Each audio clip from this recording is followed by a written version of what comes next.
Hey guys, Gaming Off the Grid here. We finally broke down and bought our first Arcade1Up cabinet. We seen the Final Fight cabinet, was like, this is just gonna look way too good in the game room. In today's episode though, we are gonna let you know, do we think it is worth it for the $300 price tag? What are we drinking today? Today we're drinking Panic at the Disco. Oh wait, I meant Death Before Disco. It's a porter by Left Hand Brewing Company. Alright, you know the drill. Make sure you hit that subscribe button and ring that bell icon so you never miss an upload. And sit back, relax, pour yourself a beer if you care to, and let's talk about the Final Fight Arcade1Up cabinet. Whoosh, whoosh.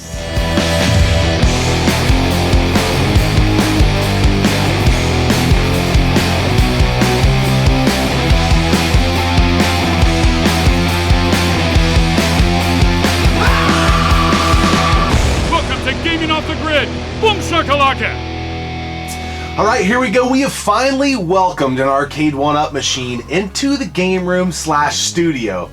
And we were very skeptical going into this. Yes, we've heard mixed reviews about the Arcade1Ups. The price, $300, but we caved and got the Final Fight one, and I love it. Yeah, it's a really cool aesthetic piece for the game room. Before we tell anyone if you should go out and get it or anything like that, you kind of need to understand what you're getting with one of these. So, build quality is, you know, it's that like particle board. Building it kind of felt like you were building like a Walmart, IKEA set of like cheap furniture. Yeah. And I was kind of hesitant. I was like, oh man, this isn't gonna be quality. But then once it was built and it was all sturdy, I was like, okay, this is solid. Yeah, and we've played on it quite a bit, and the cool thing about it that I will say that speaks in a positive light of this machine is there were multiple times where we just completely zoned out, and there were two of us on the cabinet, which it is a smaller cabinet, but we still were both able to play, and we just kind of lost ourselves in playing the games, and we should have been filming and editing and things like that. So that is always a good tell for me if something is fun. Now for arcade purists, if you're looking for a traditional arcade cabinet,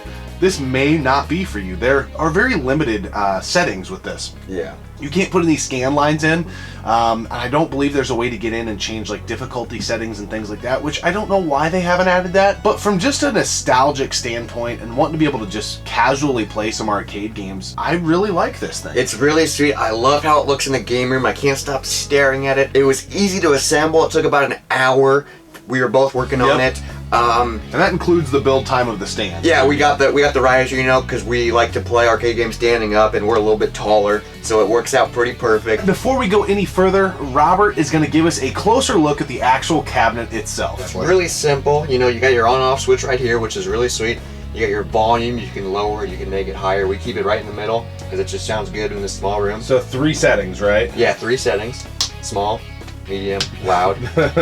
That's the settings of volume. Then you got your 1-player, your 2-player, your sticks, which we changed ours and put the bats on.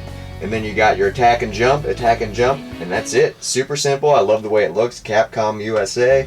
Yeah, pretty sexy overlay. Yeah, it's really sweet. And I love the way this looks, and it's kind of like super cool arcade where, like, you know, it shows like your attack moves and like it explains your heroes of Final Fight.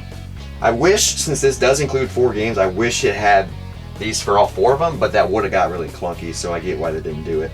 The menu is really simple: Final Fight, Ghosts and Goblins, 1944, Stider, Arcade1Up, Capcom.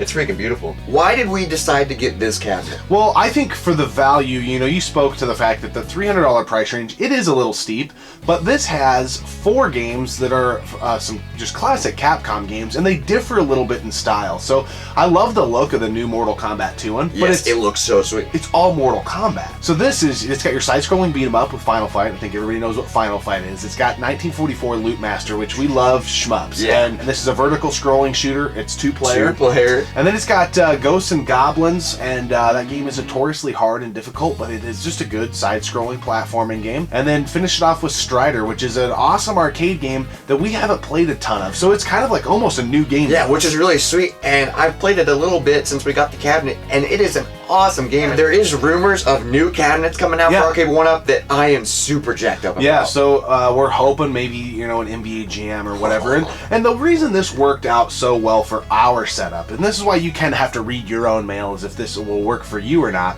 is we've got a pretty tight space here in our game room / studio, and with all the lights and computer and stuff, this smaller profile cabinet worked very, very well for what we're doing. Again, if you're a purist, an arcade purist, you might want to stay away from this. If you're just a casual gamer and you want like a cool aesthetic piece in your game room, these are pretty rocking. Yeah, it's so sweet. When we were playing it, I didn't even feel like I was in the game room. I felt like I was like at an arcade, and it was just like we were standing in front of a machine. And I was like trying to pump in more quarters, and I was like, oh, it's free play. Yeah. There's no quarter slot. But it's just awesome how something like this can teleport you to that good arcade memory, nostalgia thing. It's awesome. And I think that's really what this is going for. So if you're into that and that's what you're looking for, and you like these games, I don't think you'll be disappointed.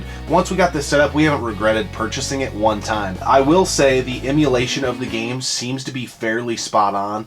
I don't know a ton of specifics as far as arcade machines go, but I feel like the sticks are pretty decent. I don't know that they're quite like Sanwa stick level, but they seem pretty nice. We did put bat tops on ours. Yes, I like the bat tops better than like the ball tops. I just feel like there's more grip to them, and I feel like I have more control, but that's just a personal thing. Yeah, and then the buttons, you know, if you really wanted to spruce this thing up, I mean, the buttons aren't like super, they don't have a great reflex to them, and they're definitely not the clicky buttons, so if you're into that, but, you know, replacing buttons and something like this is a pretty cheap and easy thing to do. And then there also are options to customize these. We put a little shelf over ours with an LED strip under it, and we also have some decals coming for the riser and for the like kick plate underneath the control panel. Just to spruce it up, and it's the staple of our game room now. I just can't stop staring at it. I think I'm in love. Yeah, I think if you're a fan of retro gaming and you're not super hardcore about like original hardware and things like that, you know, find if there's one of those games that you really like, and we happen to really like these games, I don't think you'll be super disappointed. And I do feel like they've worked out some of the kinks from round one.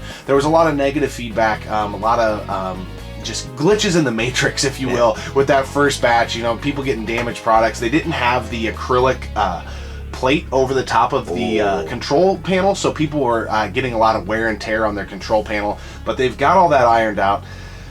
You know, we're happy with ours. Yeah, I mean, it all depends on like where you're gonna put it or your budget and stuff, but I would highly recommend it.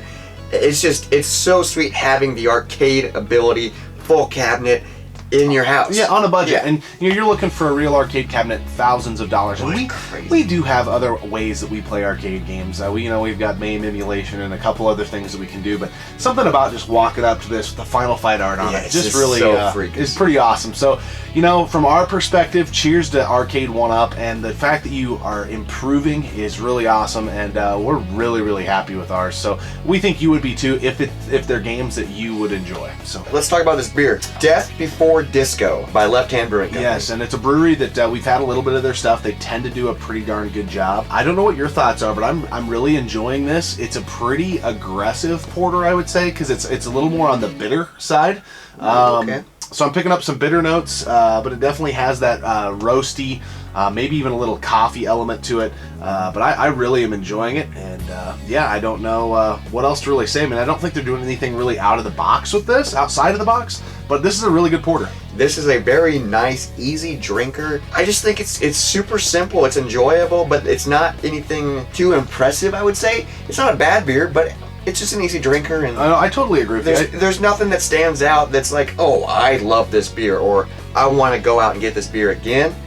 I mean, I might pick it up, but it's an alright beer. Yeah, I think you're kind of right on the mark. I think this would be a great beer if someone was like, hey, what's a porter taste like? This would be a great example of that. To wrap things up, Arcade1Up, we really think they kind of, for what they're going for, hit a home run with the Final Fight Arcade1Up cabinet. Yes. Now I really hope they start releasing more cabinets. I would love an NBA Jam one, or like a Konami cabinet with Gradius, or maybe like a Simpsons and X-Men. Man, they have endless possibilities. I know the licensing and all that crap is so complicated, and the crazy red tape and stuff. But oh man, it'd be so cool to walk into your game room at home and be able to play the X-Men games or the Simpsons games or NBA Jam.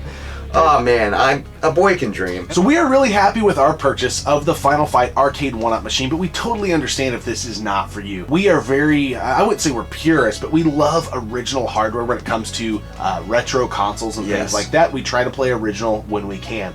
So if this isn't your cup of tea, we totally get it. But for us, the casual arcade goers who just like having a beer and playing a game, this works out really well. Doesn't take up too much space. Perfect. And it's almost like an art piece when you walk in. I can't get enough of it. It's beautiful. So, from Gaming Off the Grid standpoint, we're pretty darn happy with this thing. We always appreciate you tuning in and subscribing to the channel. Keep gaming, keep drinking, and we'll see you next time right here on Gaming Off the Grid.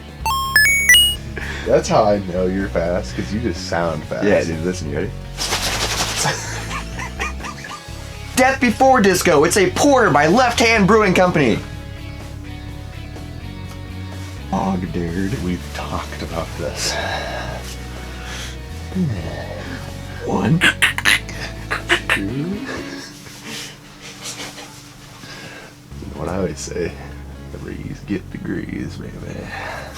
3.